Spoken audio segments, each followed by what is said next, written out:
Hi, good morning. I'll do my best to read the paper by Eunice. Thanks, Dan, for the introduction. The title for Eunice's presentation is titled Transnational Utopia, a Diaspora Manifesto. I think it's a very adequate introduction, linking it back to Disneyland. But today, I think, in the spirit of the conference, Eunice has elected to focus more on Singapore. But I think the kind of the grandeur of the scale, I think, is still present. Let me begin. What might locality mean in a situation where the nation state faces particular sorts of transnational destabilization? I think we visited that question in quite some detail yesterday. Whether sustainability has to, as Beng Huat puts it, only understood at a planetary scale.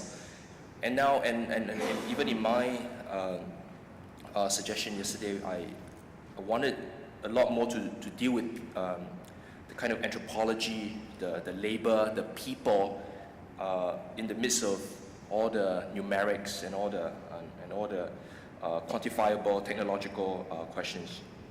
So let's look to Arjun Appadurai in his influential book, Modernity at Large. He contemplated this question by highlighting quote-unquote new patriotism that involves various, quote, rather puzzling new forms of linkage between diaspora nationalisms, delocalized political communications, and revitalized political commitments at both ends of the diasporic process, end quote. Discussing the Indian diaspora in the United States, he pointed out that the work of imagination through which local subjectivity is produced and nurtured is a bewildering palimpsest of highly local, highly translocal considerations to the degree that locality is rendered very fragile.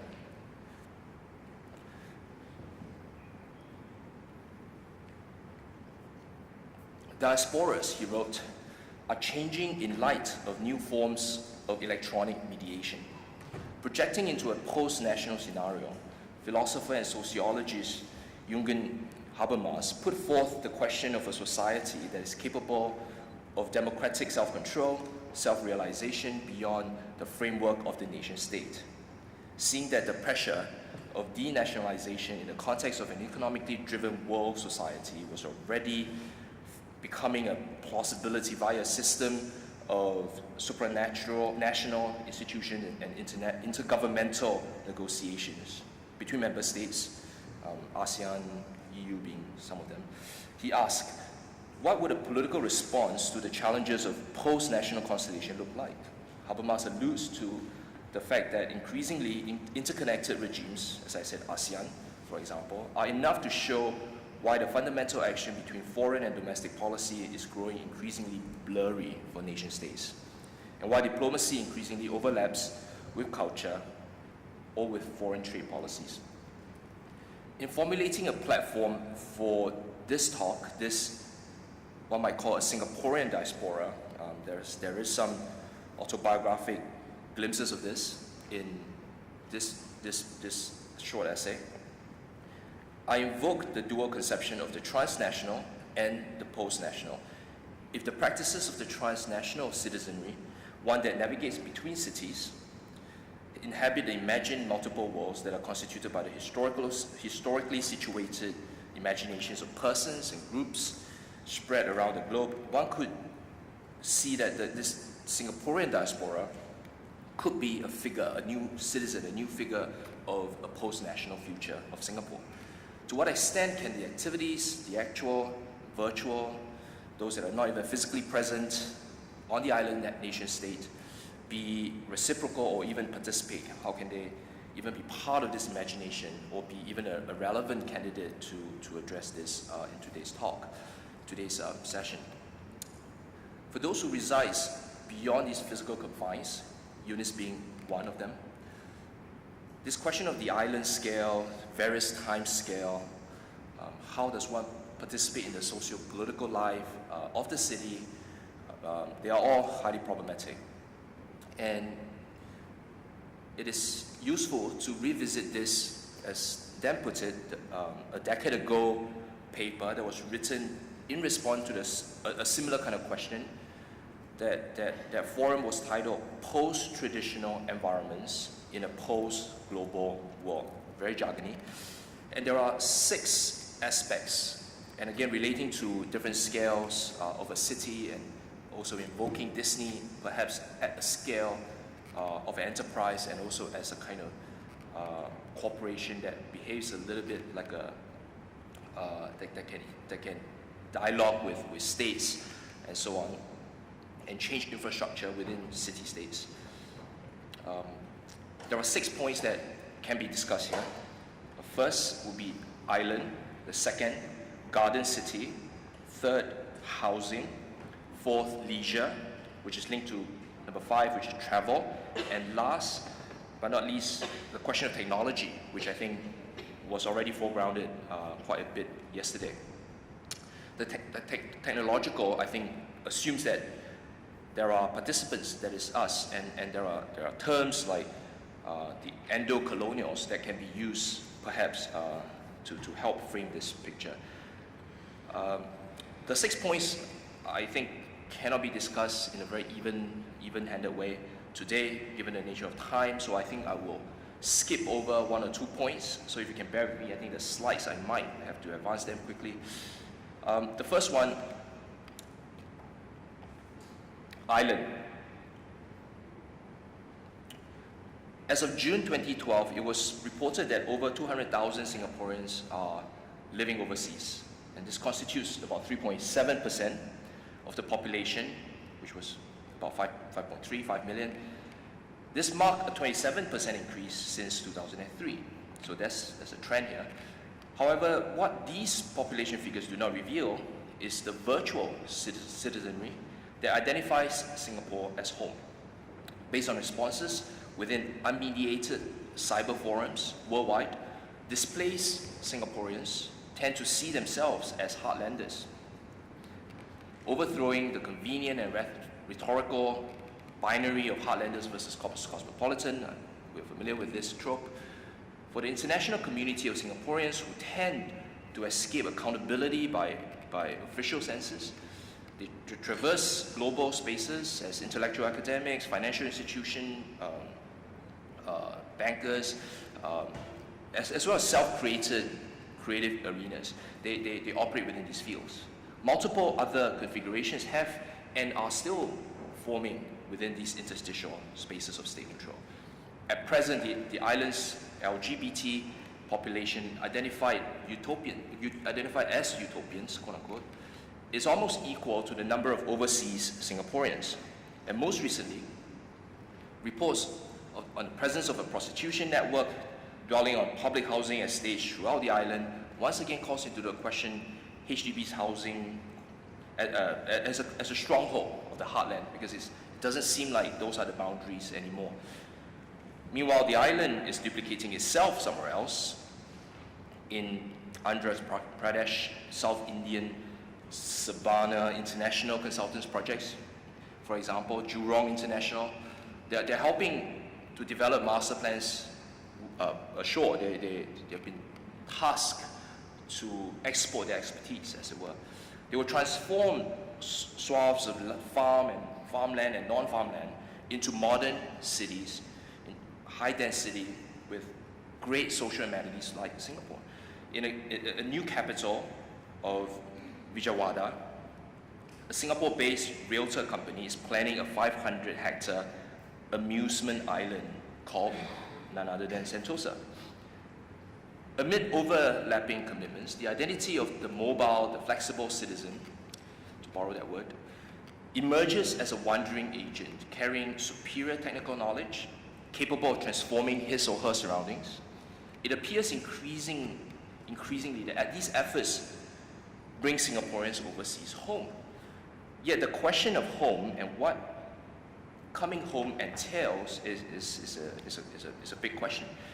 For those who have been thrusted beyond the tropicals are cultivating a kind of resilience, you might call that, towards an environment or a sensitivity towards this cultural problematic, to which they have to adapt, they have to assimilate, of course. They have to even temporarily suspend their Singaporeanness. The longing for a home is a perplexing problem, of course. According to Lonely Planet, who awarded Singapore the number 1 position as best travel destination in 2015, Singapore is described as sort of multicultural, always, quote, always celebrating something.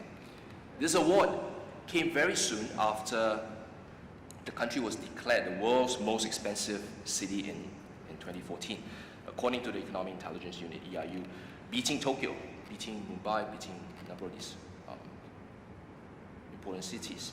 Could the predicament as the top country, but not only top city travel destination, be a probable explanation for this perpetual diaspora, this longing for home in many cases?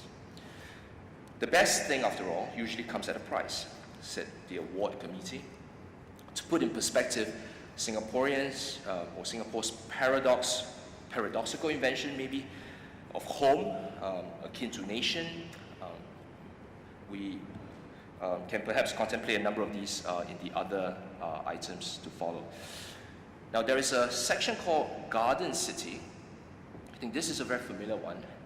Unfortunately, this is the one that I would glance over, but just looking at the slides, you can see here familiar quotes from our PM, Lee Hsien Loong, then a very fun project by Woha, looking at the Singapore Master Plan 2050, the kind of fictive one, but if you haven't watched it, you should. This CRP place that has an image like this for 2015. I think it's, of course, done in good humor, but I think a lot of the issues were intelligently raised.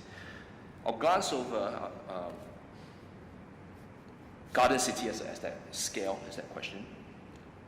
I think I was, sorry, looking at my, sorry, apologize for that. So this is Garden City, thanks Dan. That quote with Lee Hsien Loong and CRP, I'm sure a number of you, this is, I think, quite popular in Singapore. And of course the Master Plan 2050, not by URA. Housing. Nowhere else is this more evident, right? This problem that Eunice is talking about than in housing. Since the introduction of the home ownership scheme in 1960s, the flat, supposedly the last vestige of private life, has been systematically corroborated in the reproduction of private life in the public arena of the state. It's a state policy, it's the state rationale, its inhabitants sorted out on the basis of income, on the basis of marital status, family structure, and of course the unspoken race question, race distribution, affirmative action maybe. As the interior spills outside in the form of objects, activities, events we're familiar with for those who live in HDB housing, the Housing Board responds reflexively, developing guidelines, regulate domestic extensions, do upgrading, create incentives, etc., etc. Now, domesticity as an arena, housing as an arena that was really a private space where you could guard is now, of course, state policy. Domesticity turns inside out is given this full exposure, right? This full public question through the exhibition project of the Pinnacle at Duxton Plain. The 7 interconnected building, 50-story tall, 2 sky gardens. This, of course, was a flagship, right? Over 200 international entries was received. Now, construction began in 2005. Now we know, I think it has reached its first 5-year MOP. The first prices, I think, are being revealed, and we know what the kinds of prices they are. Strategically speaking, this project is really one that's very telling. It speaks of the agendas, perhaps, of HDB and beyond. This preemptive housing strategies, if you may, are being put in place, just going beyond the pinnacle, such as multi-generational flats, transformation works, right? We talk about upgrading. This is an exploring, but the slide might be useful. New housing areas, we are anticipating new towns in Bukit Brown and other cemeteries. Over 10% of the 1,800 units at Pinnacle are being rented out. And this is of course allowed by HDB regulations, which means, if you contemplate this diaspora question again, that a good number of the owners of these units are most likely to be living overseas. That's how because they hasn't reached MOP, the minimum occupation period it cannot be sold, it cannot also be rented out unless you are overseas. Now, in place of these, at the Pinnacle, are foreigners. They are most likely candidates or tenants, subtenants on employment permit and so on, many of whom are working near Central, they're near this financial district. Meanwhile, those who remain at the Pinnacle, held out for 5 years because they would become the next millionaire, right, if they sell it. This is unprecedented. When public housing becomes million-dollar homes, what are the new challenges for housing policy today? Fourth point, on leisure, the housing estate as home is undergoing reconfiguration. For many foreign-born residents who make clear that the island state is just one of several options in their plans, and for those locally born and bred who are geographically and economically mobile under the economic conditions, they can be employed by transnational corporations, they can travel afar, they can come back at their convenience. The conception of housing as hotel does not seem too far-fetched, and this slide points to that. For the majority of the Chinese and Indian diaspora in Singapore, public housing offers a safe environment, they can rent it and so on. We could see them through their employment and children for studying in Singapore schools and so on. For those Singaporeans diaspora, back on vacation at their parents' HDB homes, the flat is the place of childhood memories. Moving from home to hotel and hotel back to home, the diaspora confronts the tensions between such classifications as heartlander, we talk about that, the local versus the foreign. They might be problematic in the future, these categories. Singapore-based corporation CapitaLand with 56 properties over 10,000 units in 20 Chinese cities, for example. They own Escort Limited, they have 3 brands, the Premier Escort Residence, Citadines Apartments, and of course, the Somerset Service Apartment. This is an image of the 3-room service apartment at the bottom and the HDB flat on the top. The service apartments house mostly foreign guests staying between 3 months to a year. Through the temporal figure of the diaspora, leisure, housing, these are all the amenities that are provided for in a very Singaporean way. It defies somehow a linear narrative of nationhood that is based on housing as stakeholding, because some of these models are exported, they are reappropriated, and they've been transformed and so on. The fifth point, travel, which is linked to this notion of leisure and so on. This is an integral relationship. There is an integral relationship. So the escort story linked, let's say, to regional flight routes of Singapore Airlines. In China, an escort residence is opened following each of the airlines' destination. So every time SIA goes in, escort will follow shortly. With 10 or more over 20 Citadines and Somerset service apartments, scheduled to open, the transnational status, if you may, of the escort is irrefutable. At 150 square meters, this is that plan we're looking at, a 3-bedroom executive room is larger than our typical 3-room flat. Now, plugged into this network of air travel, you could see that now these ideas and the convenience and the planning strategies of HDB, they're found everywhere. So this appears to be Singapore's response to the anthropologist Marc Augier's reading of transit spaces as non-places without identity, without character, and that's exactly why they're comfortable. From the city center to the Changi International Airport is one of Ascot's home away from home. Those transit spaces, such as the long passages, the passenger waiting rooms, are somehow crowded out. They're covered by this transnational network of information activities that's bolstering this liminality of the diaspora. This discourse of the airport maybe is something that we can think of as a way of mapping our geography. It's well traversed by Singaporeans traveling for work and so on. This can be a conceivable place now for new memories where the everyday is reenacted. I'll end with the last point on technology and the endo-colonials.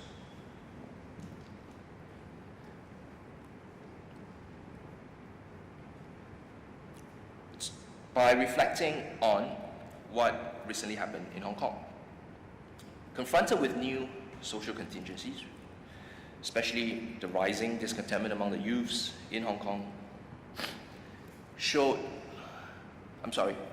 amongst the youth in Singapore, showed in a recent newspaper survey a startling figure of 60% wishing, right, maybe a dream, to emigrate when they have a chance, 60%. The Jubilee celebration that we're anticipating is built on this dream, but not the one that wants to leave. This desire for heterogeneous people, right, our interracial policy, that actually is one way to deal with our migrant community to begin with. It invites new ways of questioning these fragments. Now, who speaks in the name of the nation? Would it be you or me, Singaporeans? Can the diaspora speak, people who are traveling? Are they adequate? Are they even given their space? In some ways, the diaspora has spoken and acted in the travel narratives documented in Facebook, Instagram, QQ, WeChat, blogs, you name it, tweets. Its anonymity affords the participants the flexibility to navigate through regimes of, let's say, neoliberal, uncontrolled spaces of global capital, deregulated. So the inferiority of certain states, I think many critics have talked about this. The inferiority will be gone because you have access, you have instant connection. Language maybe will be even less of a problem in future. This diaspora citizenship embodies the simultaneous selves of post-colonial, the ex-colonial, the endo-colonial. The post-colonial now embraces and reworks traces of the colonial. For example, the Indians' love for cricket, or the Singaporeans' love for Manchester United, I don't know. The ex-colonial rejects and is averse to non-indigenous impositions. The endo-colonial, as defined by Paul Virilio, is the modified one. It's the modified technological body that has undergone and is still undergoing modification, likened to the form of training or drill. So this is a kind of self-actualized, self-embodied, and you have your devices, you have your power right by you, in a sense, maybe gaining knowledge, gaining information. In social terms, this class of citizens exhibits the quote-unquote biopolitical nature of the new paradigm of power, and maybe this is the one that that social media brings. It is the governance, questions of privacy, questions of control, social control are vague, and every government, not the least Singapore's government is struggling to deal with that. Michael Hart and Antonio Negri have noted that a certain self-disciplinarity, a self-disciplined body, can possess a form of quote-unquote biopower, big word, never mind, that regulates social life from its interior. So again, it's a very classic example. Maybe a Singaporean is one that that can exhibit this or can describe this. It is an idea where, of course, coming from Foucault, the idea where we have that capacity for self-control, self-censorship as it were. Okay. And it changes the politics of daily life. And this post-discipline, self-discipline, is also an empowered subject, highly reflexive to changes, innuendos within the world, right? Completely free, completely in flow. So to end this session, this little presentation positions diaspora perhaps as a new model, albeit the minority as a new model of resistance, as a new model to deal with a lot of these questions that we might talk about today. A new dreaming, a new way to identify yourself, to project new identities, and so on. So this is that closing with the pro-democratic movement in Hong Kong. And it's well covered, so I think I would leave it here. So navigating through these interstitial spaces, maybe learning from these slightly underprivileged, discontent part of the population, the diaspora acquires new political consciousness that can allow it to contemplate ideas and participate, perhaps even in its own predicament. Thank you.